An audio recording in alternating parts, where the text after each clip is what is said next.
ভাবুন তো, সকালবেলা ঢাকার কমলাপুর রেলওয়ে স্টেশন থেকে একটি অত্যাধুনিক হাই স্পিড বুলেট ট্রেনে উঠলেন আপনি। হাতে এক কাপ ধোয়া ওঠা গরম চা, আর জানালার বাইরে চোখের পলকে বদলে যাচ্ছে দৃশ্যপট। মাত্র 1 ঘন্টার মধ্যে আপনি পৌঁছে গেলেন চট্টগ্রামে, আর সেখান থেকে মিয়ানমার পেরিয়ে মাত্র কয়েক ঘন্টার ব্যবধানে আপনার গন্তব্য সুদূর চীনের ইউনান প্রদেশ। শুনতে হলিউডের সায়েন্স ফিকশন বা কোনো রূপকথার গল্পের মতো মনে হচ্ছে, তাই না? কিন্তু অবাক করা বিষয় হলো, এই অসম্ভব স্বপ্নটি এবার বাস্তবের দোরগোড়ায় করা নাড়ছে। সম্প্রতি বাংলাদেশের প্রধানমন্ত্রী তারেক রহমানের ঐতিহাসিক চীন সফরে যে অভাবনীয় মাস্টার প্ল্যান নিয়ে আলোচনা করা হয়েছে, তা পুরো দক্ষিণ এশিয়ার ভূ রাজনীতিতে এক বিশাল ভূমিকম্পের সৃষ্টি করেছে। ঢাকা থেকে চীনের কুনমিং পর্যন্ত বুলেট ট্রেন বা high speed railway network, Bangladesh Myanmar চীন ইকোনমিক করিডর, আঞ্চলিক ট্রানজিট হাব, আর এসবের জেরে প্রতিবেশী ভারতের কপালে পড়া দুশ্চিন্তার ভাঁজ, সব মিলিয়ে এক রোমাঞ্চকর অধ্যায়ের সূচনা হতে যাচ্ছে। মিয়ানমারের মতো একটি রুদ্ধদ্বার দেশের সাথে বাংলাদেশের ছোট্ট একটি সীমান্ত কিভাবে এশিয়ার সবচেয়ে বড় অর্থনীতির দুয়ার খুলে দিচ্ছে, আর প্রধানমন্ত্রী তারেক রহমান কিভাবে শক্ত হাতে এই গেম চেঞ্জিং প্রজেক্টগুলো সামলাচ্ছেন, তার প্রতিটি খুঁটিনাটি আজ আমরা বিশ্লেষণ করব। তাই ভূরাজনীতি এবং বাংলাদেশের ভবিষ্যৎ অর্থনীতির এই চমকপ্রদ সমীকরণটি বুঝতে ভিডিওটি না টেনে একদম শেষ পর্যন্ত দেখার অনুরোধ রইল। শুরুতেই আসা যাক বুলেট ট্রেনের সেই চাঞ্চল্যকর থিওরিতে। প্রধানমন্ত্রী তারেক রহমান তার চীন সফরে চীনের দালিয়ান থেকে বেজিং পর্যন্ত প্রায় 850 কিলোমিটার দীর্ঘ পথ পাড়ি দিয়েছেন ঘন্টায় 300 কিলোমিটারেরও বেশি গতির একটি হাই স্পিড ট্রেনে। চীনের প্রেসিডেন্ট শি জিনপিং এর সাথে গ্রেট হল অফ দ্য পিপলে তার যে যুগান্তকারী বৈঠক হয়েছে, তার অন্যতম কেন্দ্রবিন্দু ছিল যোগাযোগ ব্যবস্থার এই আমূল পরিবর্তন। চীন মাত্র 2 দশকে বিশ্বের দীর্ঘতম হাই স্পিড রেল নেটওয়ার্ক তৈরি করে বিশ্বকে তাক লাগিয়ে দিয়েছে। এখন প্রশ্ন হলো, বাংলাদেশের বুকেও কি এমন ট্রেন ছুটবে? বিশেষজ্ঞরা বলছেন, ঢাকা চট্টগ্রাম রুটটি হতে পারে বাংলাদেশের প্রথম হাই স্পিড রেল করিডর, কারণ এটি দেশের সবচেয়ে ব্যস্ততম এবং অর্থনৈতিকভাবে সবচেয়ে গুরুত্বপূর্ণ রুট। যদিও এমন একটি প্রকল্প বাস্তবায়নে প্রয়োজন হাজার হাজার কোটি টাকার বিশাল বিনিয়োগ, আধুনিক সিগন্যালিং, সম্পূর্ণ আলাদা ট্র্যাক এবং নিরবিচ্ছিন্ন বিদ্যুৎ ব্যবস্থা।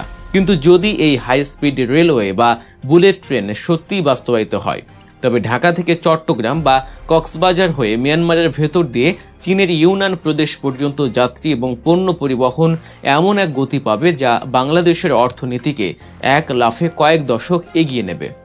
এবার আসা যাক সবচেয়ে বড় game changer project, Bangladesh Myanmar চীন ইকোনমিক করিডর বা BMCEC এর দিকে। প্রায় 1.5 দশক আগে বাংলাদেশ, চীন, ভারত ও মিয়ানমার মিলে BCIM নামে একটি করিডর তৈরির উদ্যোগ নেওয়া হয়েছিল।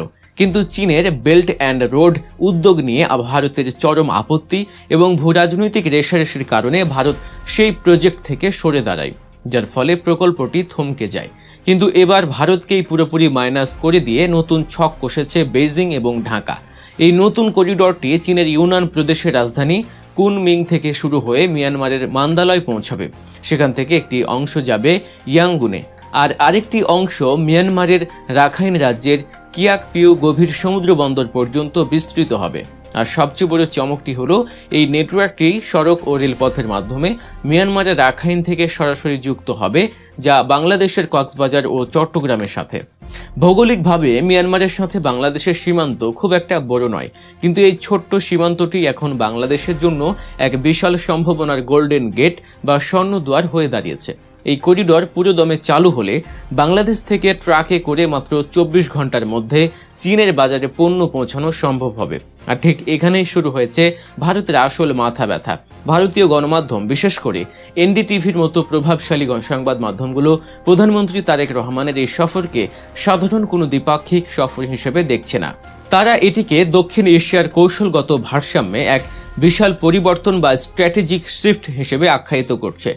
এতদিন ভারত বাংলাদেশকে যেভাবে তাদের বলয়ের মধ্যে রাখার চেষ্টা করে আসছিল, তারেক রহমানের এই সাহসী পদক্ষেপ সেই সমীকরণ একেবারে পাল্টে দিয়েছে।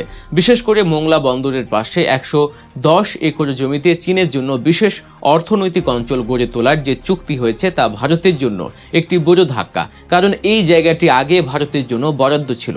ভারতের নাকের ডগায় বসে চীন এখন বাংলাদেশের মাটিতে তাদের শিল্পের বিস্তার ঘটাবে, যা দিল্লির নীতি নির্ধারকদের রাতের ঘুম হারাম করে দিয়েছে। অন্যদিকে এই পুরো প্রক্রিয়ায় মিয়ানমারের একটি নীরব কিন্তু অত্যন্ত তাৎপর্যপূর্ণ ভূমিকা রয়েছে। অভ্যন্তরীণ গৃহযুদ্ধ আর রাজনৈতিক অস্থিরতায় জর্জরিত মিয়ানমার বর্তমানে বিশ্ব রাজনীতিতে অনেকটা একঘরে, কিন্তু চীনের এই ইকোনমিক করিডর তাদেরকেও অর্থনৈতিক মুক্তির একটি বড় সুযোগ দিচ্ছে। মিয়ানমার খুব ভালো করেই জানে বাংলাদেশ ও চীনের মতো দুটি বড় অর্থনীতির মধ্যে সেতুবন্ধন হিসেবে কাজ করলে তাদের নিজেদের অবকাঠামোগত উন্নয়নও ত্বরান্বিত হবে। তাই মিয়ানমার প্রশাসন এখানে একটি সাইলেন্ট গেম বা নীরব ভূমিকা পালন করছে, যা প্রকারান্তরে বাংলাদেশের জন্যই সাপে বর হয়ে দেখা দিয়েছে। তবে প্রধানমন্ত্রী তারেক রহমানের এই চীন সফরের সবচেয়ে দূরদর্শী দিকটি হল ঋণের ফাঁদ বা ডেব্ট ট্র্যাপ থেকে বেরিয়ে সরাসরি বিদেশি বিনিয়োগ বা এফডিআই এর দিকে ফোকাস করা। এতদিন চীনের সাথে সম্পর্ক মানেই ছিল বড় বড় অবকাঠামো নির্মাণের জন্য চড়া সুদে বিশাল অঙ্কের ঋণ নেয়া। বর্তমানে বাংলাদেশে চীনের ঋণের পরিমাণ প্রায় 6.2 বিলিয়ন ডলার। কিন্তু তারেক রহমান এবার ছক পাল্টে দিয়েছেন। তিনি চীনকে প্রস্তাব দিয়েছেন তারা যেন শুধু ঋণ না দিয়ে সরাসরি বাংলাদেশে এসে কারখানা তৈরি করে। বিশ্বের মোট উৎপাদনের 1/3 হয় চীনে, কিন্তু বর্তমানে চীনে শ্রমিকের মজুরি বেড়ে যাওয়ায় এবং আমেরিকার সাথে বাণিজ্য যুদ্ধের কারণে অনেক চীনা কোম্পানি তাদের কারখানা অন্য দেশে সরিয়ে নিচ্ছে। প্রধানমন্ত্রী তারেক রহমান এই সুযোগটি কাজে লাগাতে চাইছেন।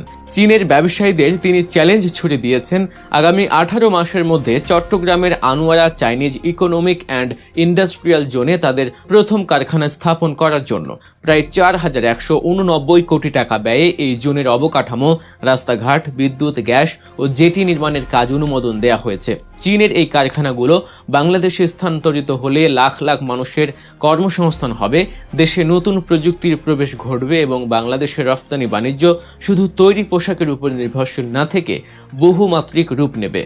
এখন একটি বড় প্রশ্ন হলো, আমেরিকা বা ভারতের মতো পরাশক্তিগুলোদের বাদ দিয়ে চীন কেন বাংলাদেশের দিকে এত নজর দিচ্ছে, আর সবাই কেন এই বঙ্গোপসাগর কেন্দ্রিক করিডোর চায়? একটু গভীরভাবে মানচিত্রের দিকে তাকালেই বুঝবেন বাংলাদেশের অবস্থানটি ঠিক কতটা জাদুকরী। একদিকে বিশাল বঙ্গোপসাগর, অন্যদিকে ভারত, আর তার ওপারেই চীন, নেপাল ও ভুটান।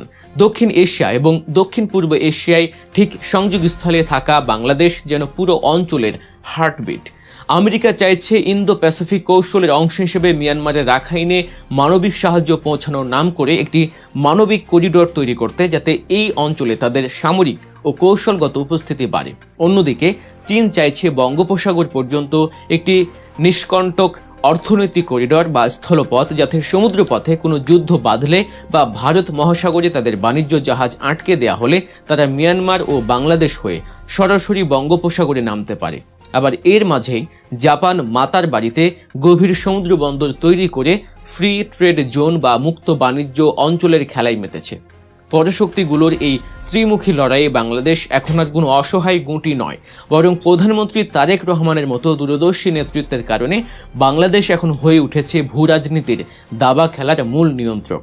দর্শক, ভূ রাজনীতি এবং অর্থনীতির এই জটিল সমীকরণে আমেরিকা, ভারত ও চীনের মতো পরাশক্তিদের মতো পাল্লা দিয়ে বাংলাদেশের এই নতুন করিডর এবং বুলেট ট্রেনের সম্ভাবনা নিয়ে আপনার মূল্যবান মতামত কি?